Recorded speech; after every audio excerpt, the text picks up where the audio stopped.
स्वागत है आपका हमारे चैनल पर। मैं हूं आपके साथ शिप्रा सैनी।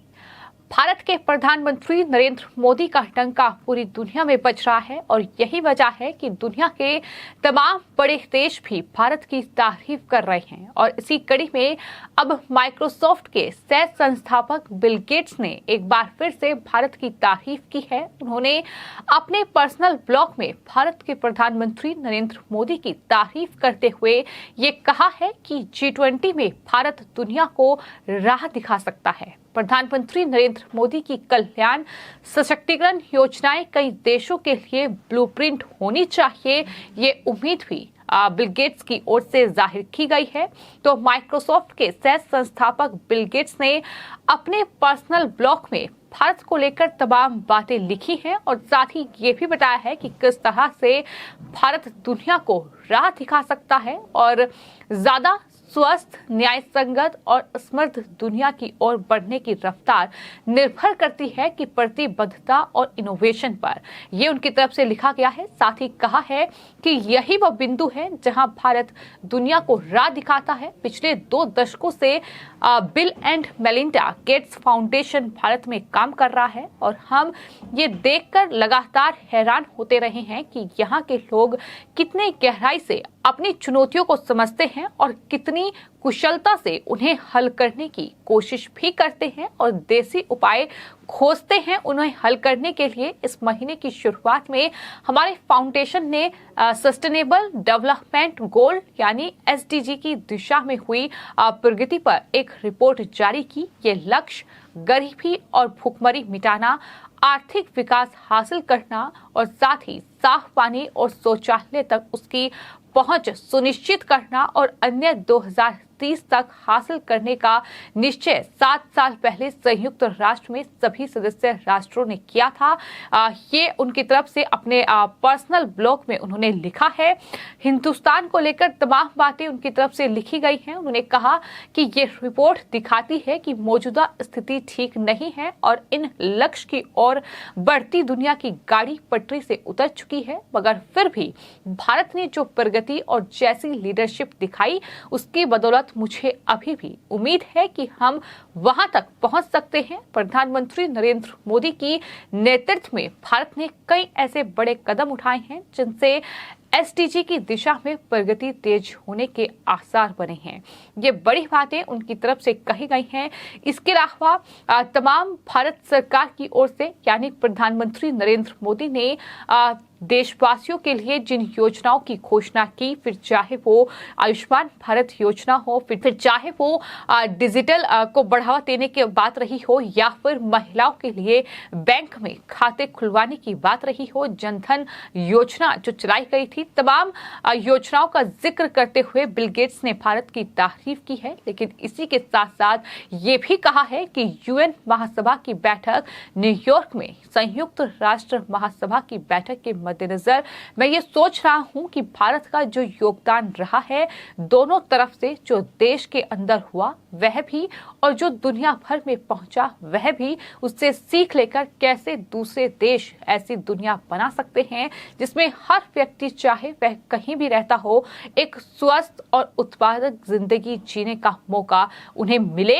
ये बड़ी बात है जो बिल गेट्स की ओर से लिखी गई है। जाहिर तौर पर इससे पहले भी बिल गेट्स जो है वो भारत की तारीफ कर चुके हैं जब कोविड काल था और उस वक्त जिस तरह से भारत ने तमाम चुनौतियों से भारत उभरा और न सिर्फ उभरा बल्कि दुनिया को भी जिस तरह से वैक्सीन भारत ने पहुंचाई है उसको लेकर बिल गेट्स ने भारत की तारीफ की थी। लेकिन ये जो बिल गेट्स तारीफ कर रहे हैं अपने पर्सनल ब्लॉग में, ये साफ तौर पर तमाम विपक्षी पार्टियों के लिए भारत में बड़ा झटका है। फिर चाहे बात राहुल गांधी की की जाए, चाहे आम आदमी पार्टी के जो राष्ट्रीय संयोजक हैं अरविंद केजरीवाल या फिर ममता बनर्जी की जाए, जो लगातार मोदी सरकार पर हमलावर रहे हैं, महंगाई को लेकर, बेरोजगारी को लेकर, सरकार की तमाम योजनाओं को लेकर किस तरह से तमाम आरोप लगाए गए हैं कि केंद्रीय जांच एजेंसियों का दुरुपयोग किया जा रहा है। लेकिन इन सब के बीच हम देख रहे हैं कि दुनिया के तमाम बड़े देश और जो बड़े देश के तमाम लीडर्स हैं वो कहीं ना कहीं भारत को एक उम्मीद की तरह देख रहे हैं तमाम अलग अलग क्षेत्र में। फिर चाहे बात स्वास्थ्य विभाग की जाए, फिर चाहे बात जिस तरह से भारत में डिजिटल को लगातार बढ़ावा दिया जा रहा है उसका भी जिक्र जो है वो बिल गेट्स की ओर से अपने इस ब्लॉग में उन्होंने किया है और बताया है कि भारत के वैश्विक योगदान का एक सबसे बढ़िया उदाहरण जो है उनके पास वो टीकों का विकास है।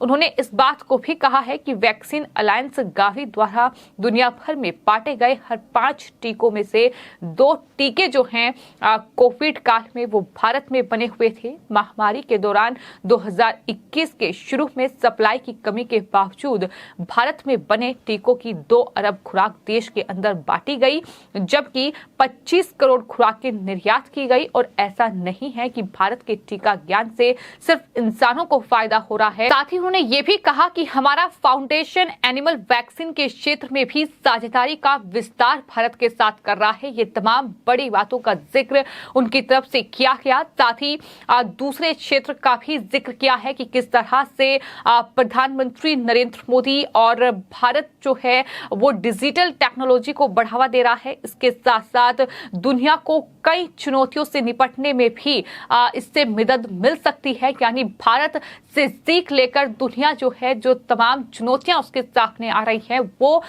उससे निपट सकते हैं, चाहे वह महामारी से उभरने की बात हो या फिर गरीबी उन्मूलन की या फिर आवश्यक दवाओं तक लोगों की पहुंच सुनिश्चित कैसे की जाए, इससे भी भारत से सीख ली जा सकती है। लेकिन ये तब संभव है जब तमाम देश मिलकर ऐसे सिस्टम बनाएं जो सुरक्षित हो, एक दूसरे से कनेक्टेड हो और इंक्लूसिव हो। ये उनकी तरफ से बड़ी बात कही गई है। साथ ही प्रधानमंत्री नरेंद्र मोदी की ओर से जो जनधन योजना की शुरुआत की गई उसका जिक्र किया। उन्होंने कहा कि आज खास बात यह है कि महिलाओं की पहुंच जो है बैंकिंग तक वो बढ़ रही है और जिसका अक्सर अपने ही पैसों पर कोई वश नहीं रहता। खोले गए कुल 45 करोड़ खातों में से आधे से ज्यादा महिलाओं के खाते हैं। इस बात का जिक्र भी उनकी तरफ से किया गया और तमाम बड़ी बातों का जिक्र किया गया है कि किस तरीके से भारत में महामारी के दौरान आबादी के कमजोर और जरूरतमंद हिस्से तक मदद पहुंचाने का एक और उदाहरण है गलियों में फेरी लगाने वालों को सस्ता बिना कुछ गिरवी रखे वर्किंग कैपिटल लोन मुहैया कराना।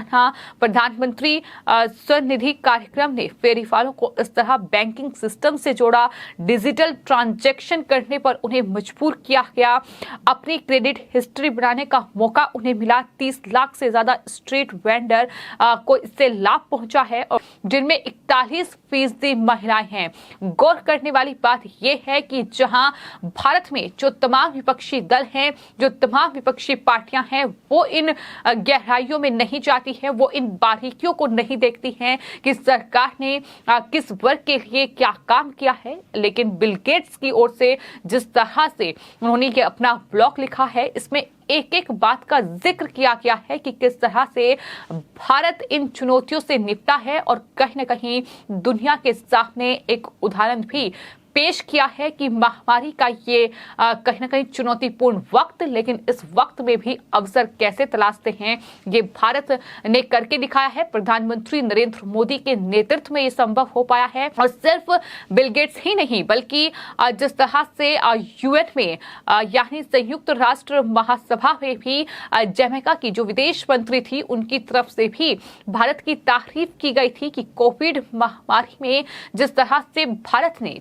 दुनिया को वैक्सीन पहुंचाई है, तब दुनिया के तमाम जो देश थे वो इस कोशिश में जुटे थे कि तमाम जो अपने लोग हैं पहले उन्हें संभालें। लेकिन भारत ने उस वक्त भी दुनिया के को जिस तरह से मदद पहुंचाई है वो काबिले तारीफ है और इस तरह से उन्होंने देश के प्रधानमंत्री का शुक्रिया कहा था।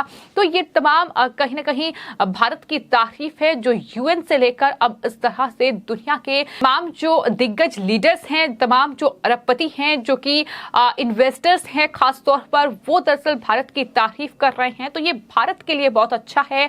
ये दिखाता है कि किस तरह से देश के प्रधानमंत्री दुनिया में कहीं ना कहीं लीडरशिप कर रहे हैं, किस तरह से दुनिया के तमाम देशों को ये बता रहे हैं कि भारत आने वाले वक्त में एक बड़ा अंतर्राष्ट्रीय देश बनेगा। और कहीं ना कहीं रूस, अमेरिका, फ्रांस, तमाम दुनिया के बड़े देश ये मान रहे हैं कि भारत एक अंतर्राष्ट्रीय देश कहीं ना कहीं बन चुका है, जिस तरह से लगातार खुद का स्टैंड रख रहा है और साथ ही दुनिया को तमाम अलग अलग क्षेत्रों में मदद भी पहुंचा रहा है।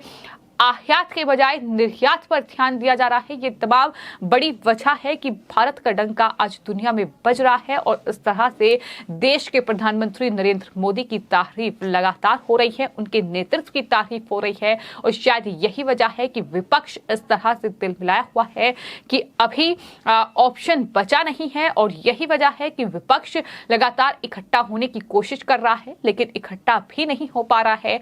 और यही वजह है कि बिल गेट्स भारत को लेकर इस तरह से तारीफ करना, ये जाहिर तौर पर एक बार फिर विपक्ष के लिए बहुत बड़ा झटका है। फिलहाल आपकी इस पूरे मामले पर क्या राय है, हमें कमेंट बॉक्स में जरूर लिखें और चैनल को सब्सक्राइब करें। धन्यवाद।